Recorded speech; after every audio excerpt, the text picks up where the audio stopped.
नमस्कार मित्रों, astro adviser में आपका एक बार फिर से स्वागत है। एक पुरानी कहावत है, आपने भी सुनी होगी कि पहला सुख निरोगी काया। यदि हम निरोग हैं, रोग मुक्त हैं, तो हमारी ये पहली पहली ही समृद्धि है, क्योंकि पहला सुख ही यही है। पहली धन संपदा यही है कि हम पूरा सुखी रहें। यदि हमारे पास अपार धन संपदा हो और हम सारे रूप से स्वस्थ ना हो, हम बीमार हों, तो हमारे लिए धन का कोई महत्व नहीं रहता। यद्यपि हम सोचते हैं, हमें से ज़्यादातर लोगों की ऐसी सोच है कि धन रहेगा तो हम इलाज करा पाएंगे, लेकिन क्या वास्तव में ये यथार्थ है? क्योंकि पिछले कुछ वर्षों से हमने देखा है कि जिनके पास जितनी धन संपदा है, मरना तो उनको भी पड़ता है और मरना तो सभी को है, लेकिन जिनके पास ज़्यादा धन संपदा रहती है, वही लोग सबसे ज़्यादा बीमार हो पड़ते हैं, वही लोग सबसे ज़्यादा दुख भोगते हैं। शारीरिक कष्ट इन्हीं लोगों को सबसे ज़्यादा रहता है, और ये स्थिति तो अब बहुत तेज़ी से बढ़ रही है। हमें बताया जाता है, या हमारे स्वास्थ्य विभाग, हमारे समाचार पत्र, हमारे न्यूज़, जितने भी न्यूज़ चैनल्स हैं, हमें बताते हैं कि हमारी उम्र बढ़ रही है। लेकिन क्या यथार्थ में उम्र बढ़ रही है? क्योंकि हमने तो वो समय भी देखा है 1980 से पहले की, जब हम बहुत सारी बीमारियों के नाम नहीं सुनते थे। हमने उस समय तक ना तो कैंसर का नाम सुना था, ना किसी को हार्ट अटैक का नाम सुना था, ना ब्लड प्रेशर सुना था, ना डायबिटीज किसी को होती थी। लोग सब कुछ खाते पीते थे। अब तो लोग ग्रामों में खाते हैं, फिर भी उनको डायबिटीज हो जाती है। डायबिटीज ही नहीं होती, उनकी किडनी खराब हो जाती है, मोतियाबिंद उतार आता है, उनकी हड्डियाँ कमज़ोर पड़ जाती हैं, उनके अंग काटने पड़ते हैं। और कैंसर भी अब सहजता से हर तरह देखने वाली बीमारी बन गई है, और कैंसर इस जगत का सबसे भयंकर और सबसे महंगा इलाज है। क्या जिन लोगों ने उपचार करना है, जिन्होंने हेल्थ सर्विस देनी है, वो तो इसको विज्ञापित करेंगे ही करेंगे, क्योंकि उनके पास हर चीज़ का इलाज है। और आपने एक चीज़ और भी देखी होगी, ये भी बहुत मज़ेदार चीज़ है कि हर चीज़ का एडवर्टाइजमेंट होता है। फिल्मों का एडवर्टाइजमेंट होता है। पहले गांव देहात में नाटक नौटंकी होती थी, तो उनके बारे में बताया जाता था।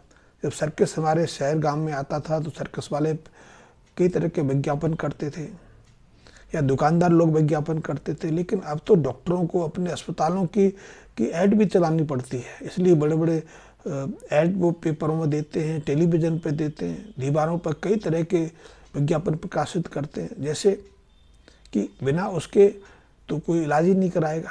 क्योंकि इतने बीमारी हैं, फिर भी डॉक्टरों को अपने पास मरीज खींचने के लिए विज्ञापन करने पड़ते हैं, क्योंकि उन्हें अपने योग्यता पर भरोसा नहीं है। उन्हें भरोसा है कि उनके पास मरीज आए और मरीज का वो इलाज करें। ये बहुत दुखद स्थिति बनती जा रही है। हमें ये भी बताया जाता है कि हमारी उम्र बढ़ रही है, लेकिन यथार्थ में आप देखेंगे, गहराई में आप जाएंगे, तो हमारी उम्र नहीं बढ़ रही। हमारे बच्चे तेजी से जवान हो रहे हैं। पहले वयस्कता की उम्र 25 के आसपास होती थी, लेकिन अब वयस्कता की यही उम्र घट के 15 साल के आसपास आ गई है। अब हमारी बहन बेटियां 8-9 साल के दौरान ही ऋतुस्राव होने लगी हैं, उन्हें मासिक धर्म की शुरुआत होने लगी है। और हमारे बच्चे भी 15 साल की उम्र तक पहुंचते पहुंचते वयस्कों जैसा व्यवहार दर्शाने लगते हैं। वो अपना ही अपने स्वतंत्र रूप में सोचना बचाना शुरू कर देते हैं।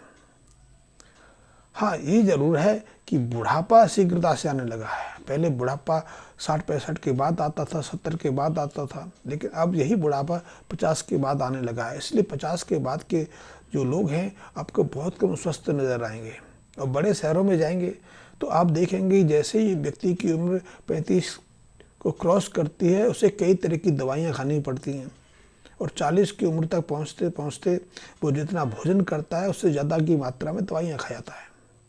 इसलिए आज एक घर परिवार को कई कई हज़ार की दवाइयाँ हर महीने खरीद के अपने स्वास्थ्य पर को खर्च लगानी पड़ती हैं। ये एक बहुत दुखद स्थिति है। और ऐसे स्वास्थ्य को यदि हम ज्योतिष विज्ञान के दृष्टि से देखें, और मैं तो क्योंकि लाल किताब का विवेचना करता हूँ, हम लाल किताब की दृष्टि से देखें, तो हमारे जन्म कुंडली में कई ऐसी ग्रह स्थितियाँ निर्मित हो जाती हैं जो हमें बार बार रोगी बनाती हैं, या अकारण हमें रोगों की तरफ धकेल देती हैं।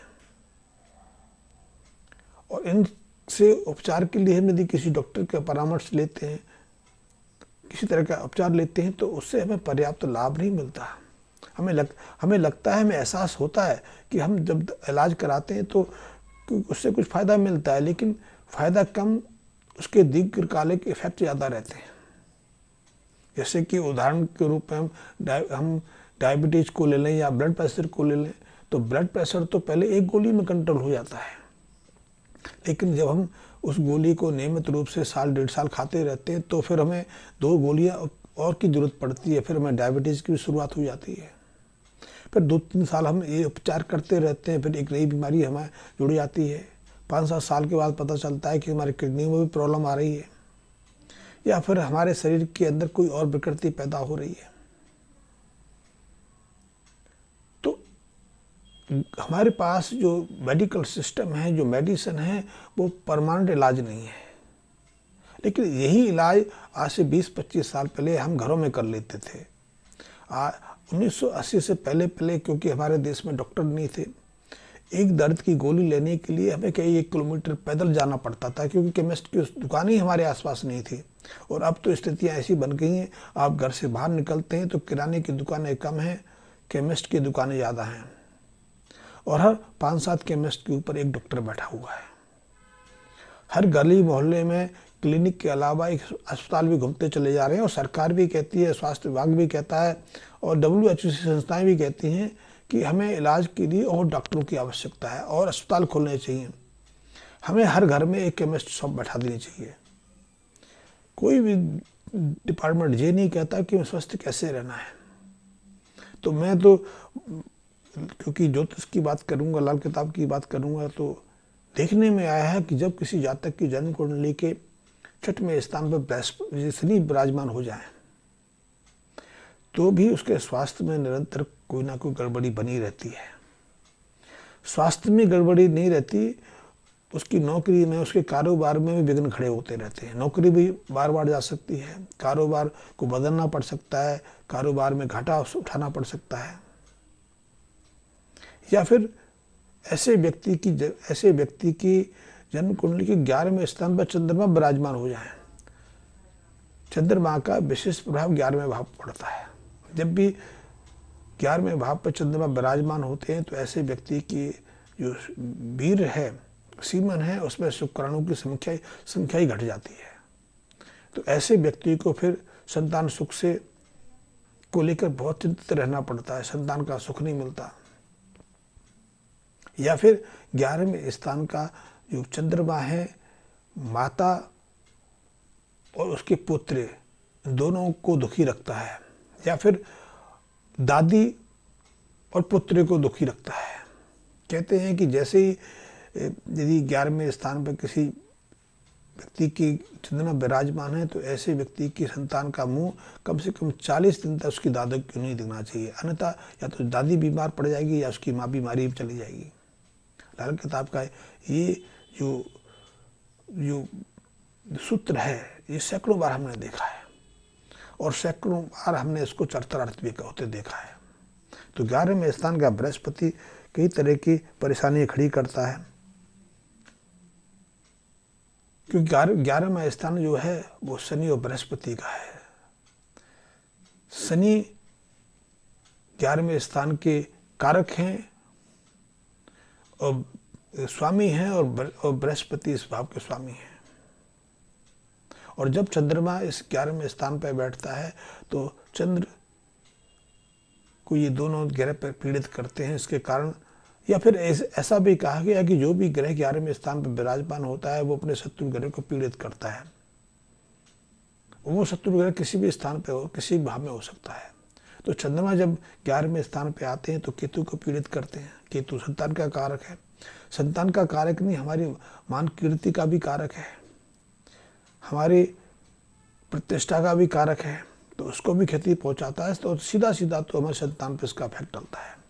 तो ऐसे में यदि किसी जातक की जन्म कुंडली के 11वें स्थान पर चंद्रमा विराजमान है तो उन्हें चंद्र संबंधी कुछ लाल किताब संबंधी उपायों का मदद लेना चाहिए। सबसे पहले तो ऐसे जातकों को हर शनिवार को या हर इतवार को भैरव मंदिर जाके भैरव देव की सेवा करनी चाहिए। कई जगह भैरव देव को चूल्हा भी चढ़ाने का प्रचलन है, तो चूल्हा चढ़ा सकते हैं। कई जगह भैरव देव को शराब की बोतल चढ़ाने का प्रचलन है तो शराब दे सकते हैं, अन्यथा आप कुछ भी मीठा लेके भैरव मंदिर जाएं, वहाँ बच्चे हों तो बच्चों को मीठा बांटते रहें। दूसरा, 11वें स्थान के चंद्रमा का एक और अनुपम उपाय है। वो उपाय है कि आप 250 ग्राम दूध लें। दूध गाय का हो तो बहुत अच्छा है, थैली वाले दूध से ऐसे उपाय संभव नहीं होते, क्योंकि थैली वाले दूध में तो पैसे ही बहुत कुछ मिला होता है। तो आप गाय का 250 ग्राम दूध लें, फिर एक सोने की तीली बनवाएं, सोने की एक सीख बनवाएं, और वो सीख शुद्ध सोने की हो। उससे 11 बार क्रमशः एक दीवे की लौ में उसको लाल गर्म करें। जब वो लाल हो जाए तो उसको दूध में भिगो दें, ठंडा कर लें, और ऐसा 11 बार करें। फिर उस दूध का नियमित रूप से सेवन करते रहें। दूध के इस तरीके से सेवन करने से उस व्यक्ति के वीर में शुक्राणुओं की संख्या फिर बढ़ने लग जाती है, उसके अंदर संतान उत्पन्न क्षमता विकसित हो जाती है। तो इस उपाय भी इनके लिए बहुत महत्वपूर्ण है। ऐसे जातक धन और संतान के लिए दूध दान कर सकते, दूध बेचना बंद कर दें। यदि दूध बेचेंगे तो उनके लिए चंद्र 11 के अशुभताएं और बढ़ जाएंगी। ऐसे जातकों को दूध दान करना, मंदिर में दूध देना बहुत बहुत उत्तम, बहुत सहायक साबित होता है।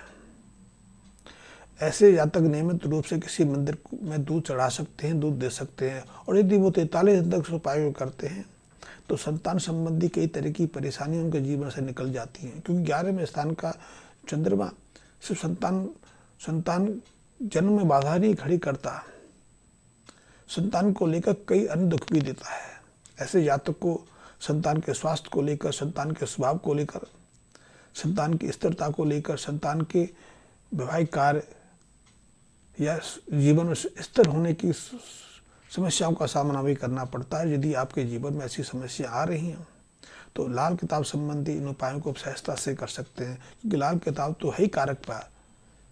और लाल किताब का इस सहजता सूत्र है कि यदि आपकी जन्म कुंडली में कोई भी ग्रह किसी भी अच्छी स्थिति में बैठा है लेकिन वो प्रभाव नहीं दे रहा, तो इसका निश्चित अर्थ है कि वो ग्रह किसी कारण से खराब हो रहा है, और खराब हो रहा है तो उसको शुभ बनाने की लाल किताब के उपायों की मदद लेनी आवश्यकता है। इन उपायों के माध्यम से आप उन जो ग्रह आपको लाभ नहीं दे रहे हैं, आपके भाग्य में निरंतर किसी तरह की उठापटक पैदा करने की जिम्मेदार हैं, उनको आप लाभकारी स्थिति में ला सकते हैं, उनको शुभ बना के अपने जीवन में कई तरह की उपलब्धियां हासिल कर सकते हैं। और अंत में मैं अपने मित्रों से रिक्वेस्ट करूंगा कि यदि आपने अभी तक मेरे चैनल को सब्सक्राइब भी नहीं किया है तो सब्सक्राइब भी कर लें, मेरे बेल आइकन को प्रेस कर लें। और यदि आपके जीवन में कोई समस्या है, आप लाल किताब संबंधी कोई जिज्ञासा रखते हैं, उस संबंध में आपको विस्तृत जानकारी चाहिए, तो मुझसे मेरे व्हाट्सएप पर कॉन्टैक्ट कर सकते हैं, मेरे मोबाइल नंबर पर कॉन्टैक्ट कर सकते हैं, या फिर मेरे पास ग्वालियर आके मुझसे किसी तरह का परामर्श ले सकते हैं। धन्यवाद मित्रों।